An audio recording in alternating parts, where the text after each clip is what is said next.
Welcome to Media Melanie Talks TV. I'm Melanie, and today I'm back to talk about Dexter Original Sin on Paramount Plus with Showtime. Season 1 has come to a conclusion. We got episode 10, Code Blues, which is the season 1 finale. I think the most interesting consideration of all here is that they really left this door open. We could get another season of Dexter Original Sin, or we could not. Either way, it's fine because we got enough story and enough closure from these characters to where if you just pick up from the original Dexter 15 years later, that's fine. However, there is also an opportunity to get a second season because some things did not happen as we were maybe expecting. I know that I was full on thinking Harry was going to die, Brian was going to kill him, and instead, something else happened. And perhaps the most interesting part about this episode is the fact that we opened it up with Brian Moser's voice narrating. Is this a hint that there could be another spinoff in the Dexterverse? They've been so successful with this franchise as a whole. Why wouldn't they keep it going? We know there will be a Trinity Killer spinoff with John Lithgow as the narrator. So, potentially, could there be the Brian Moser spinoff? That was a big point of discussion in my video last week. And hearing his voice as a narrator kind of makes me think, okay, this could be a direction they're going. I'm scouring the internet this morning, trying to find any evidence of either a season 2 renewal, another spinoff. Nothing yet. So I am curious, if we do get that news, when is it going to come?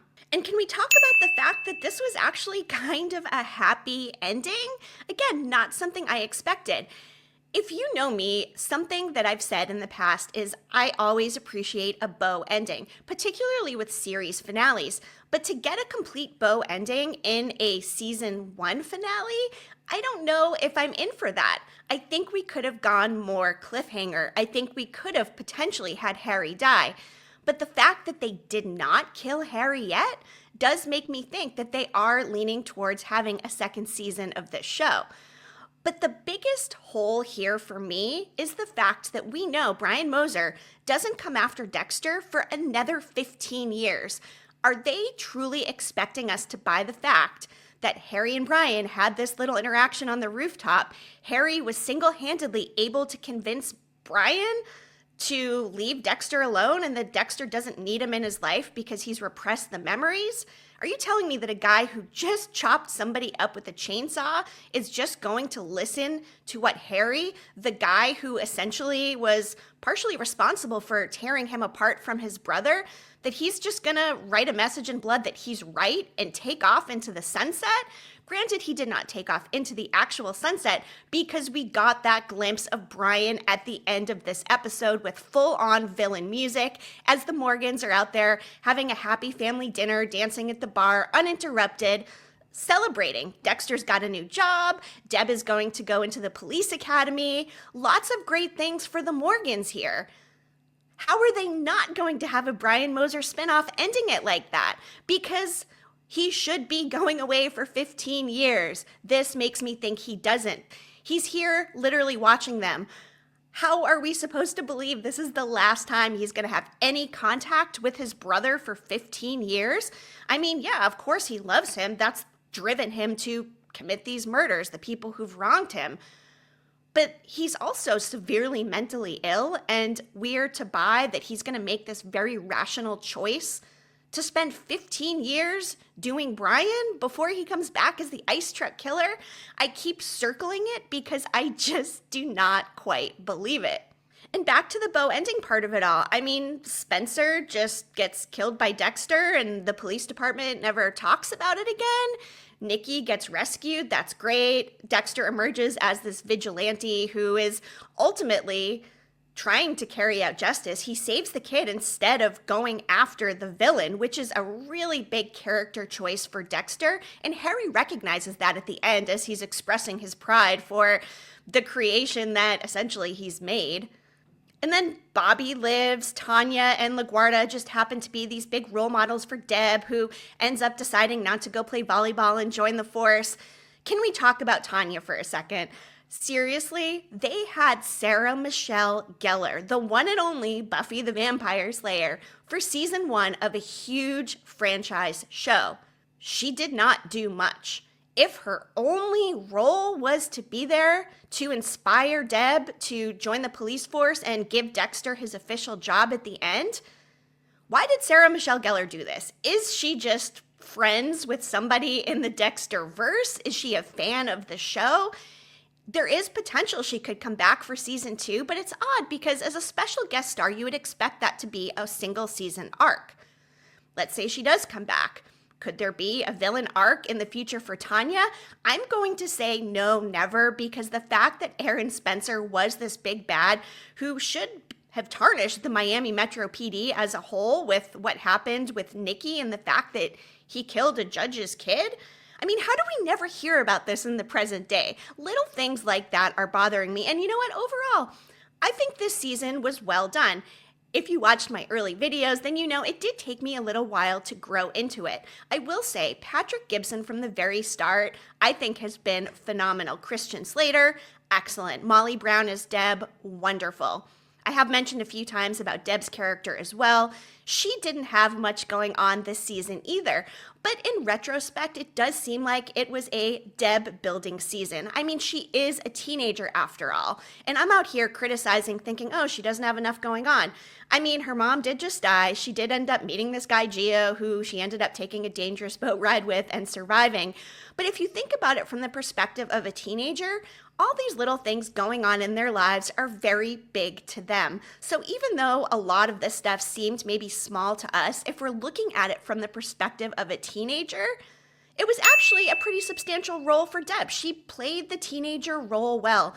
They gave us Teen Deb, which really does set the table for Deb and Jennifer Carpenter to come in and play the role later on. So it was a Deb building season, and I think I just need to accept that and maybe not be so critical and hope for the best in season 2. I mean, if Deb's going to the police academy, what sort of shenanigans could she get into? And if she's gone, this does give more room for Harry and Dexter to continue to work with his dark passenger and cement the way and manner in which he is making these kills. Another point of closure we got in this episode was the fact that Dexter has now decided, okay, body disposal on a boat is totally the way to go. He's able to successfully get rid of Aaron Spencer under the starlight on the ocean, and we assume his body is never recovered because this seemingly is never spoken of again. My biggest confusion is with myself. As a bow ending person and loving bow endings, they gave us kind of a bow ending, and here I am still critical of it. Why is that? I think it's because, yes, I was expecting a major character death, Harry. I was expecting a big cliffhanger. Perhaps Dexter getting into some sort of trouble during one of his kills, because let's face it, one season developed him into a proper serial killer, and yeah, he had some missteps along the way, but I wouldn't have minded a little bit more of, say, a flub with the Aaron Spencer thing or with another one of his victims. But the convenience of it all, you know, the fact that they are leaving the door open, but at the same time gave us closure, maybe that's the perfect balance that we needed, and I should be happy. I mean, the season has been pretty good. It's just not what I expected. And I guess my question for you is, did they give us what you expected and wanted from a finale? How do you feel about it? Do you think it's too much closure? Just enough? What are your thoughts on a second season? Do we think we're going to get one? I am assuming yes. Given the success of the franchise as a whole, it would be interesting to not get one unless they do go the Brian Moser spinoff route, which I'm going to keep talking about until they prove me otherwise that they are not doing one. And if there's one thing with the Brian storyline that I think could have made it maybe a little more interesting was seeing him go from house to house after being separated from Dexter and the Morgans. I think if Barbara Plimpton had actually adopted him after, say, like the 4th or 5th try, because it's got to be hard for these adoption agents to be driving these poor children around from house to house and watching them go through all of these struggles and traumas. And yeah, I would imagine she probably didn't want to bring that level of darkness into her life, but I do think it could have been kind of a fun opportunity to give Brian some sort of adult connection, and he still probably would have turned into a serial killer. But it's just so interesting that they tied all of these serial killings to a character that we already knew from Dexter. I didn't see that coming either. Yes, okay, eventually I did see it coming because they gave us all these clues about the no humans involved cases, likely being linked to Brian, of course. Another interesting part, too, is the fact that Harry's in there saying that he doesn't believe that these actually are serial killings, and LaGuardia overhears him. Surely something is not going to sit right with her. But we know that LaGuardia, in the future Dexter, when Brian Moser and the ice truck killer comes up, or Rudy, she doesn't tie this back to 15 years ago when her and Harry took the trip to Tampa and she saw him with the file. So there's a few little details I think that, could have been refined perhaps a little bit more. But again, I mean, it is a prequel, and for the most part, they did keep things pretty canon, but there are just a couple little loose ends that maybe don't tie up as nicely once we do get to the OG Dexter. Another thing is, isn't Nicky going to eventually remember the guy who saved him from underwater and positioned him on that boat, gave him mouth-to-mouth, sent up the flare? Is Nicky going to grow up someday and remember this as Dexter? Or does this whole Spencer situation just go away? I mean, yeah, the poor kid is traumatized, and it's also ironic that Dexter's out there saving another kid, given he was saved by Harry, although not quite the same grotesque circumstances here. But also Patrick Dempsey as this big bad, I just hated his character the entire time, and I guess I know why, because, I mean, the storyline of him killing an actual child for revenge on his ex-wife, who, yeah, I mean, cheating is never great. Having a child and lying about who the parent is, that's never great. I get it. He can be scorned. He can be upset. And you know what? There's plenty of other ways to get revenge besides killing a kid and kidnapping the child who you raised and did think was your son for years. Talk about the ultimate bad guy villain.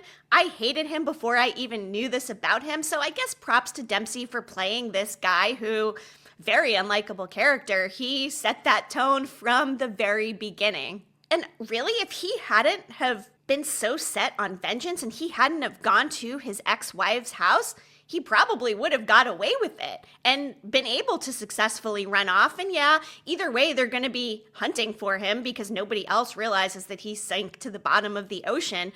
But for me, the fact we never hear about this Aaron Spencer situation in the original Dexter is so interesting and strange to me. So I am wondering if we do get a season 2, how they might be able to continue telling the story while also respecting what has already happened. But really what struck me the most is how happy of an ending this show was. It ends with Harry celebrating the creation and success of Dexter's Dark Passenger and really lauding him as doing the right thing with the Aaron and Nicky situation. Deb is celebrating the fact she's gonna go to the police academy. Brian seemingly walks away and leaves the Morgans alone for 15 years as they're celebrating and dancing and just having a grand old time.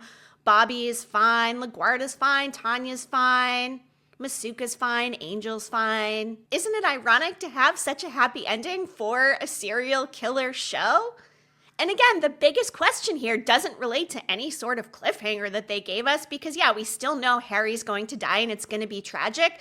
The big question is, will we get to see it? Will we have a second season? Or will there be a Brian Moser spinoff that picks up with maybe a little bit of a continuation from where this leaves off and then it just spins into the Brian Moser world? The only thing wrong with that is really just me buying the fact that Brian leaves his brother alone for 15 years after painstakingly stalking him and killing all of the people related to their separation. But to end it with Brian Moser and the villain music, you guys, I don't know. I think there could be a Brian Moser spinoff coming. I did talk about it last week, and I'd really like to know, what do you think?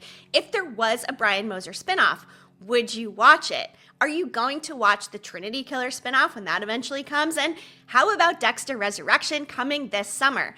I will be here covering Dexter Resurrection, so make sure that you do stay subscribed so you don't miss any of that. And I do cover a lot of other dark TV shows, including Severance on Apple TV+, School Spirits, a supernatural teen drama, which is right here on Paramount+, Paradise on Hulu, which is dark and mysterious and twisty, and stars Sterling K. Brown, who is fantastic. I have been covering The Hunting Party on NBC, although I'm considering dropping it because I am not sure how I feel about continuing the season. And The White Lotus is coming to HBO Max this weekend, and I will be here with a video on Monday. So be sure you're subscribed, like this video, and please drop all of your thoughts on this Dexter Original Sin Season 1 finale in the comments. I really want to know, what did you think of the season as a whole? If you've been watching my videos, you know my thoughts. Took a little while to grow on me. I thought Christian Slater, Molly Brown, and Patrick Gibson were amazing. And you know what?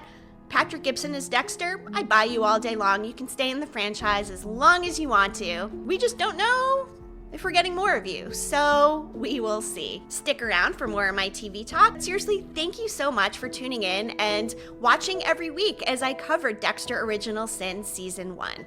I'll be back again soon. Happy watching, everybody. Media Melanie, clicking off.